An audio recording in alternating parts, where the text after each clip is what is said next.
Hello everyone, I am Dr. Eric Morrison. This is 7 Under 3, and I'll be covering trading education, more specifically Forex swing trading, using the TC2000 platform.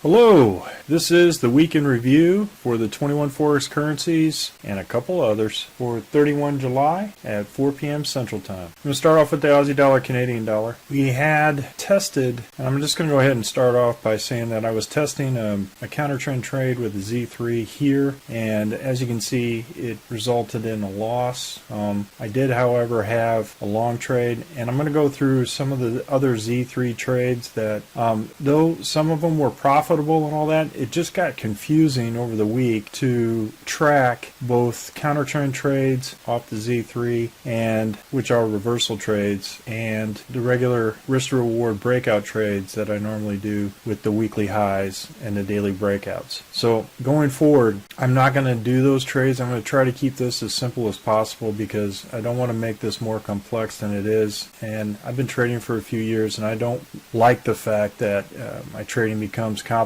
with other different techniques and systems. So I'm going to keep it simple, and we're going to continue to have the daily bracket and weekly bracket trades with respect to the seasons and the Heikin-Ashi and momentum going in that direction, and the two candle rule, 2 green candles above the RL10 and 2 green candles below the RL10. Then that way we got 3 separate approaches to trading, and we don't get confused with more approaches with respect to the Z3. So I'm just with regards to the Z3, no long trades and doing counter trend trades off the Z3, I'm not going to add that as approach to the system. I'm going to stick with the 3. Okay, having said that, we had one loss off the counter trend trade here because this was Z3 no long trade, so I did a short off the weekly high, came out and stopped us out. And then I had a long off the Friday's high here for a gain. So like I said, going forward, I'm going to stick with the 3, which is the daily bracket, weekly bracket, and the 2 candle rule. Aussie dollar, Swiss franc, we had a gain off the long, which happened to hit. We had Heikin-Ashi green and all that, so we had planned to do a bounce trade off the weekly low.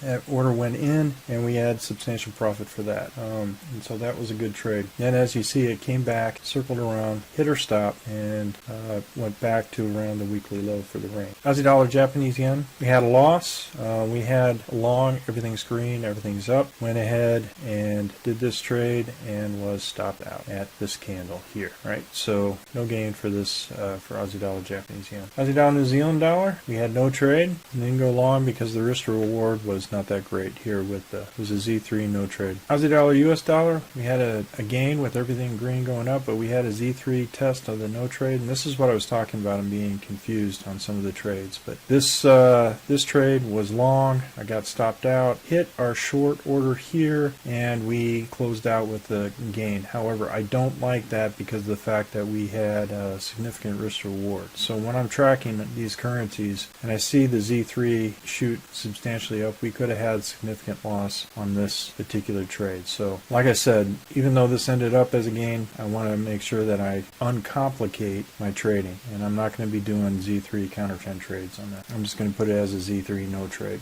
Canadian dollar, Swiss franc, we had a gain off the low, was stopped out at the RL10, and then it continued to go down past the weekly low for a significant gain all the way to the Z3 here. I was not in this trade, but I made break even plus dinner for 2 on this particular trade. So that's why I don't like the particular risk of this, because this could go all the way down to here, or if I wasn't paying attention, it could have gone all the way down to here with that stop. So we have to make sure that we have ruthless risk management with respect to our trades and the trades. So instead of trying to trade this either in determining risk to reward and whether or not it should be counter trend, reversal trade, or a breakout trade to the downside, I'm just going to go Z3 and I'm not going to trade it until I got better retracement and better risk to reward. Canadian dollar, Japanese yen, this was a great trade. There was a 2 candle rule off the Z3, went ahead and the 200 went ahead, took this trade, went all the way down and closed out at the Z3. So fantastic fantastic trade on the Canadian dollar, Japanese yen. Canadian dollar, Swiss franc, another great trade. Everything is green, everything is up on the Heikin-Ashi. As we did, we entered this trade, went up, continued to go up, and I mentioned the fact that we could use the Heikin-Ashi as a more conservative Z3 target. So I went ahead and put it there and was stopped out for a nice gain. Euro Aussie dollar, we were able to get a small gain out of this particular trade. This was a Z3 counter trend trade. Again, very confusing because it went back, get up there, so that's why I'm not comfortable with this kind of price action movement towards the Z3. So even though this ended up in a gain, I'm not going to do that. But as you can see here, Z3 no trade, Z3 no trade, so we shouldn't even be trading the Euro Aussie dollar at this. So with the Z3 no trades, we'll see what happens here. Looks like it's starting to break out to the upside. Euro Canadian dollar, we were stopped out here at the Heikin-Ashi Z3, and so if you missed this target, you had a nice target over here at the Z3 on Thursday. So even though this was a nice gain here, this would have been a more substantial gain, but you never know, right? So make sure that you have your target set at least daily. Euro Swiss franc, we had two trades here. One was a long trade. It hit the Z3 here, excursion here, then hit another long trade. I went to the 4-hour and closed out with break even plus dinner for 2. So overall, 2 good trades in there. If you would have stayed in there without seeing the Z3, it would have been a nice gain here, but always good to be conservative and respect that Z3 excursion. This is a skinny Z3 excursion, so it decided to break through that, and price action went north on that. Euro Japanese yen, had a loss on this one, had a long entry and was stopped out. Did have a gain on the last day, broke through the Z3 and closed out here before I could place my stop here for the afternoon. So we broke when I closed out all my trades. I'm up break even plus dinner for 2 on this trade. Euro New Zealand dollar, we're in this trade, had a nice gain on this particular trade, went to the 4-hour and hit our target here at the Z3 excursion. The wider it is, the more you respect it. See how the price bounced up against that? And so make sure you respect that Z3. Okay. Euro US dollar, we were in this trade for a Z3 counter trend trade, and it broke out and continued to go up. So this is the reason why, again, I'm not going to be doing counter trend trades against the Z3. I'm just going to go trade with the trend, make my trading a lot less complicated. Zealand Canadian dollar, we had everything up, everything green. We had an initial trade that was stopped out here for a gain, went down, continued to go all the way up, and if you included your RL10 excursions, which I did not, but I failed to see these RL10 swing highs, which would have put me into 1, 2, 3 positions, and I was only in 2 positions at that one time for a nice gain on this. But this is the reason why we respect the momentum on the weekly, because this is what can happen. Once it hits the weekly low of the previous week, it can bounce up and just shoot north, and it respects this trend, all right, and that bias. Zealand Swiss franc, we had a loss on this trade. We had 2 red candles out the RL10, entered, and then was stopped out on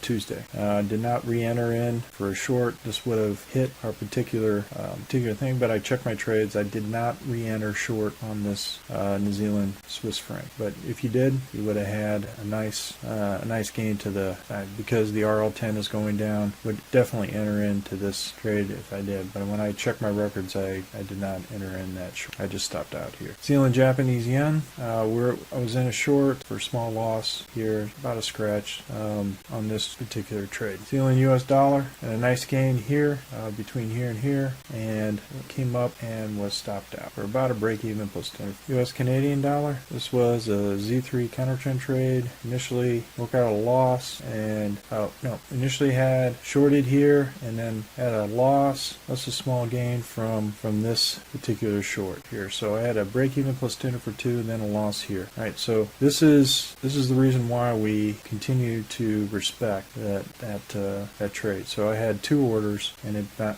stopped out here on this. US Swiss franc, I had a Z3 no trade in here, but I did not put in a counter trend Z3 trade on this one. So I missed this trade, and again, I'm trying to make my life less complicated. This was a Z3 counter trend trade that resulted in a loss as well. So overall, what I'd like to kind of emphasize is the fact when you're testing out new systems and that kind of thing, make sure that you run the system separately as a separate trade to your overall system. If the system that you have works, go with it. If the 2 candle rule works for you, you, use the 2-candle rule. If the daily bracket trade with respect to the season works for you, use that one. If the weekly bracket trades work for you, then use those. But you can use 1, you can use 2, and you can use 3. Just remember, the more approaches you use, the more complicated your trading becomes. Now, I did have a highlight for those members on British pound, US dollar, and we did extremely well with this particular trade. So we entered in on this trade, and this didn't hit the Z3, which was over here, until which is on Thursday. So fantastic trade for the British pound, US dollar. This was a great trade and the best one overall as a highlight. British pound, Aussie dollar also did very well, along with the British Canadian dollar also did very well at the Z3 right here in the Z3. This is Franc. You trade this one. The British pound, New Zealand dollar also did fantastic with the 2-candle rule, and continued up and was stopped out here at Z3 excursion. So that's why we respect the Z3 excursion, because the price rejects it. We don't know if it's going to continue to shoot up as it has a lot of momentum, but something to watch in terms of the British pound and its strength. Now, as far as gold and silver trade went really well. We had a daily bracket trade that went up here, moved the stop up here, then hit out at our Z3 excursion. Gold, we did not trade it because it was hugging the Z3 excursion. And so something to think about, and for gold, and the risk reward was not that great. There had a lot more risk reward to go on the downside than to the upside. So folks, that's all I have for the 21 Forex currencies and week in review. We're currently conducting a Forex bootcamp and a Forex intermediate course. If you're interested, click on the link below. And remember, ruthless risk management. Happy trading, everyone, and have a great weekend.